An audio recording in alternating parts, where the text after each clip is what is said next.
So, ayan, may nag-comment. Sabi niya, closing soon. Ang hirap pa maging masaya para sa success ng iba. Grabe talaga to. Dami account na naman. Imagine mo, nagtatago ka na naman sa dami account. Mag-move on ka na sa life, 2025 na.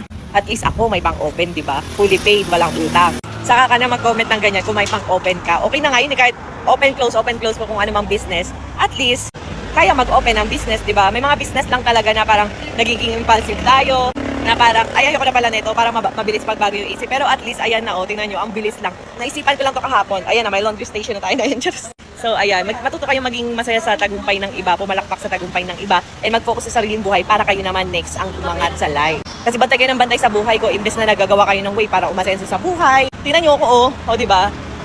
Kumikita na sa skincare, kumikita na sa mga resort, nag-laundry station pa. Ayan guys, di ba? Ayan, tapos ito naman yung water station. Di ba? 36 levels of water purification. Malinis pa sa'yo.